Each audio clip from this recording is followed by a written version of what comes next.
Bismillah, alhamdulillah, ve salatu ve selamu ala Resulillah, ve ala alihi ve sahbihi ve men valah ve ba'd. 5. nefsini paklaştırmanın yolu qarindoshlar, at-tazkiyatu tahliya ve tahliya. İki narsa deydi.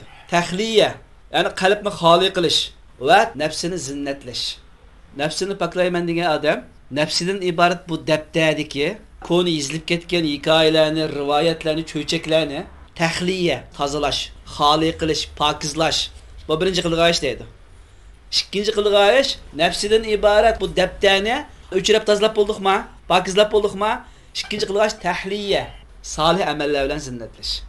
Demek 5. yol nefsini paklayman degan adam avval nafsidagi gunoh maysatlardan iborat bu qirqasmoqlarni tozalash, keyinchi tozalab bo'lgan pokiz qalbga solih amallarni o'rnashtirish. Solih amallar bilan bu nafsini zinnatlash. Muallif deydi: "Inna haqiqatat tazkiya tahliyatun nafs awwalan bi tathhirha an razail wal ma'asi waz zunub, thumma tahliyataha ba'da zalika bi fi'li at-ta'at wal qurabat." Hakikaten nefsini paklash, avval nefsini rezilliklerden, maisatlerden, günahlardan tazalash orqali xoli qilish, bo'shtish.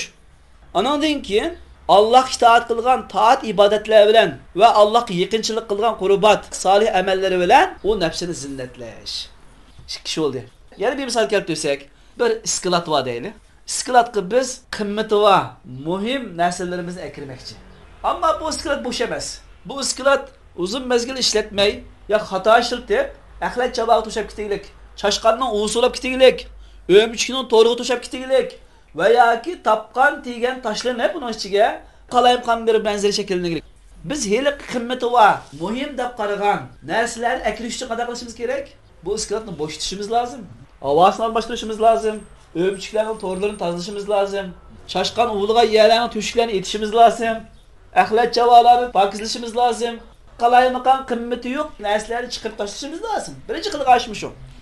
Anandan keyin qimmati va deb qaragan muhim ashyolarimiz, narsa keraklarimizni akiramiz. Ikki ish qildik-ku, ha? Birinchi bakardik, ikkinchisi muhim narsamizni akirdik. Xuddi shunga o'xshash, nafsini paklayman degan kishi avval tahliya, xoliqsun qalbini deydi, gunoh maysatlardan tozalasin. Anandan keyin solih amallar bilan bu qalbini zinnatlasin deydi. Tozalablam qo'yib qo'ysa, yana bo'lmaydi. Iskilatni tozalab qo'ydik, bakalab qo'ydik, bir nima akirmadik. Ahmoqonlik bu, aqlsizlik bu. Iskilatni bakalagan ekansan, u yerga muhim narsalarni akirib foydalanishing lozim. Qalbni gunoh maysatdan tozalab, pokizlab qo'yaplan, bo'ldi qilmay, solih amallar bilan, taat ibodatlar bilan, Allohga yaqinchilik qilish bilan qanday qilishimiz lozim? Qalbimizni, nafsimizni zinnatlashimiz lozim demoqchi. La ilaha illallohni misol qilamiz biz bu yerda. La ilaha illallohda avval nafiy kelgan, avval inkor qilish kelgan. La ilaha, hech qanday iloh yo'q. Ya'ni xuddi iskilatni tozaladik. Hech bir iloh yo'q deb bo'ldik. Ya'ni avval nafiy, inkor qilish keldi. Keyindan illalloh, Alloh bor dedik. Ya'ni Allohning borligini isbotladik. Bu shunga o'xshaydi. Avval botil ilohlarning hammani inkor qilib yo'q chiqarib tashladik, keyindan haqiqiy ilohni e'tirof qildik, tasdiqladik.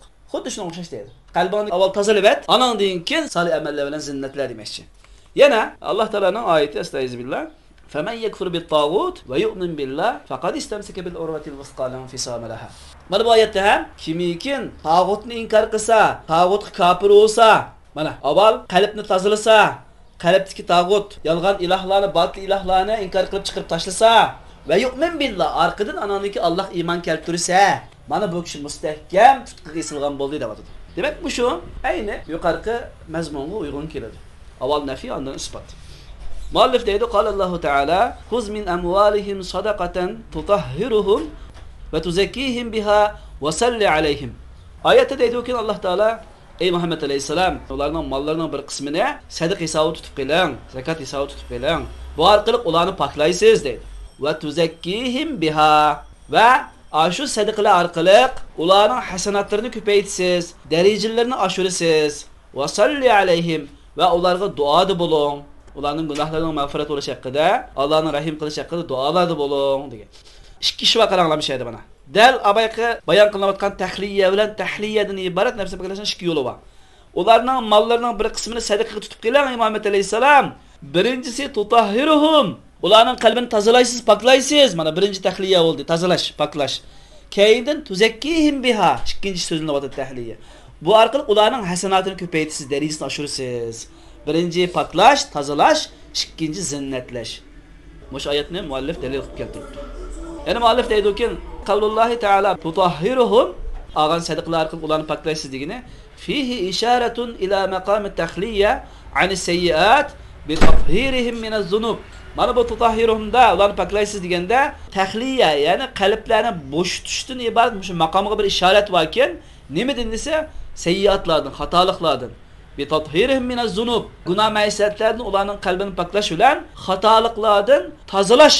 Bu yerda tutahhiruhumda shu ma'noga ishorat bor deydi. Va qavlihi ta'ala tuzakkihim biha.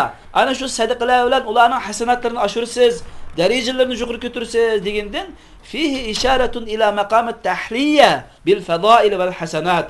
Buningda fazilatli amallar bilan va hasanat, yaxshi amallar bilan zinnatlash maqomiga ishorat bor deydi. Demak, ikki oyatda ham tahliya qalbni gunoh ma'siyatdan poklash, tozalash, bo'sh qoldirish va solih amallar bilan, hasanatlar bilan qalbni zinnatlashdan iborat ikki narsaga ishorat va oyatda deydi. Va taqdimu tathhir ala tazkiya min babi taqdimi tahliya ala tahliya. Endi oyatda qalbni poklash, qalbni zinnatlashning oldiga kelyapti. Tahliya babi tahliyadan burun kelyapti. Ya'ni qalblarni tozalash, pokizlash, uni zinnatlashdan burun kelyapti deydi. Aql qo'ygun, amaliyat shunday qilish kerak. Bir iskratni baka qilmay turib bir narsa kirgizib olmaydi. Shuning uchun Alloh taolo qalbni poklash navoz zikr qilyapti, tozalash navoz zikr qilyapti. Onaniki zinnatlashni keyin zikr qilyapti deydi.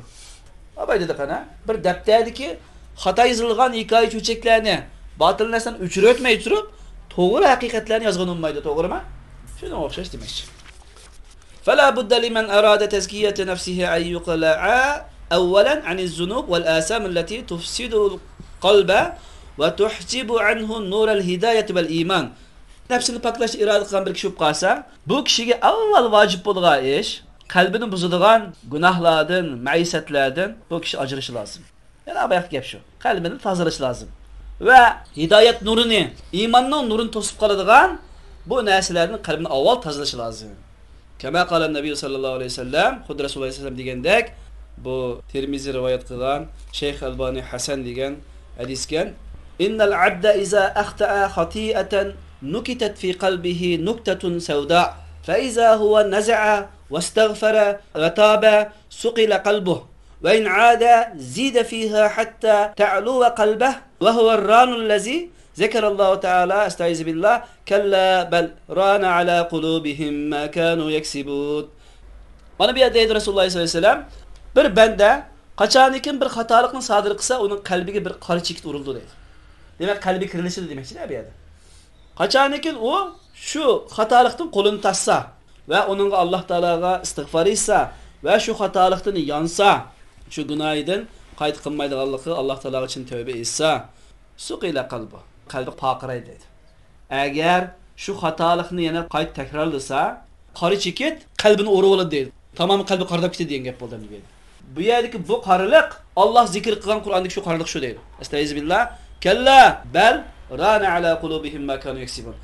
Hergiz undaq emas. Belki ularning qalblari qilgan qilmishlari sababli qardab ketdi. Qalblari muhr bitildi. Qur'ondagi ashadagi qarilik, bu hadis zikr qilgan qarilik şu. Resulullah ayet bilan o'zining so'zini shariylagan ekan.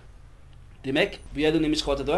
Banda xatolik sodir qilsa qalbi qardaydiganligi, xatolikdan yansa qalbi paqiraydiganligi, agar yana xatolik davomlashib qolsa, hatto qarilik qalbni tamoman o'rilib, qalb qop-qora ketadiganligi zikr qilinadi.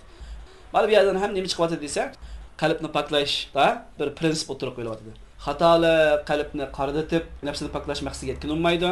Nafsini poklayman degan odam cho'qim bundan istig'for etib, tövbedan shartini hazırlab, qo'lini uzish kerak, shuncha qalbi paqiraydi. Ananiki salih amallari uningga zinnatlisi bo'ladi demak ekanda. Summa yujahidu nafsuhu ala al-istiksar min as-salihat. Endi bu qalbni poklab bo'lgandan keyin qator amallarni qilmish qalbi paqiraydi dedi-ku. Qo'lini tassa, Alloh istig'for etsa va shu gunohga tövbe qilsa, qalbi poklaydi dedi. Gunoh ma'siyatdan xoli bo'lgandan keyin, anandan keyin shu nafsini poklaydigan salih amallarni ko'p qilish bilan zinnatlishiga to'g'ri keldi dedi. Xuddi Qur'oni Karimda Alloh taolo degandek, astagfirullah, vallazina jahadu fina lanahdiyannahum subulana va innalloha lama'al muhsinin. Haqiqatan bizning yo'limizni tirishchilik ko'rsatgan kishilarni biz o'zimizning yo'liga yetaklab qo'yamiz. Mana bu şey tahliye var. Kalbini günah maisat qilmay, yoki qilib salgan bo'lsa tövbe qilib pokratgan, tozalagan bu kishilarni biz to'g'ri yo'lga yetaklab qo'yamiz deganda muallif deydi. Mana bu şey tahliye var.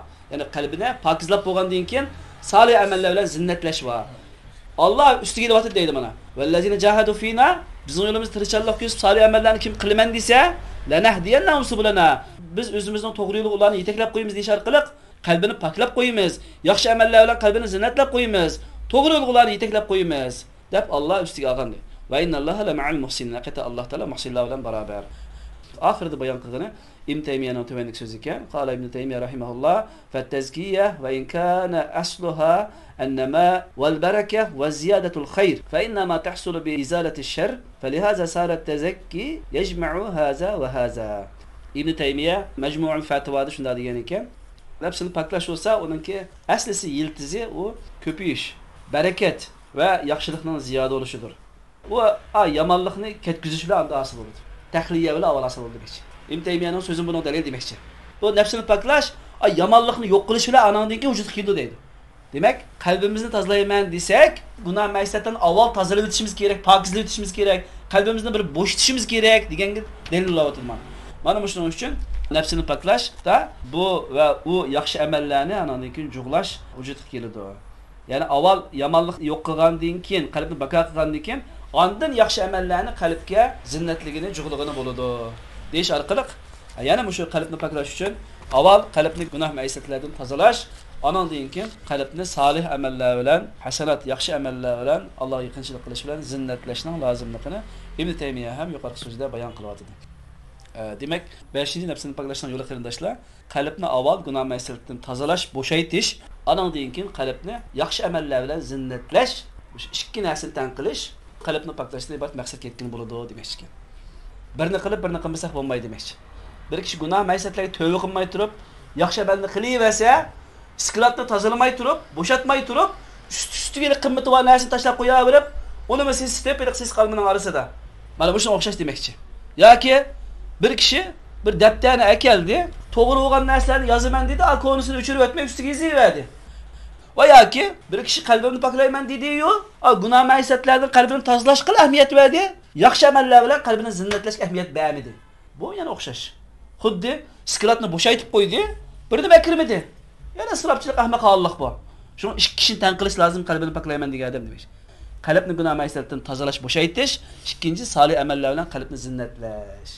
Salih amallarni bilasizlar-a? Qur'on hadisda kelgan, tashabbus qilingan, buyurilgan amallarning hammasi salih amal. Kichiklari mustahab, sunnat, cho'nglari vojib, farzayn, farz kifoya. Gunoh maisatlarning kichik makruh ishlar bo'lgan bo'lsa, cho'ngi harom amallar masalan. سبحانك اللهم وبحمدك نشهد ان لا اله الا انت نستغفرك ونتوب اليك وصلى اللهم على خير خلق محمد وعلى اله وصحبه اجمعين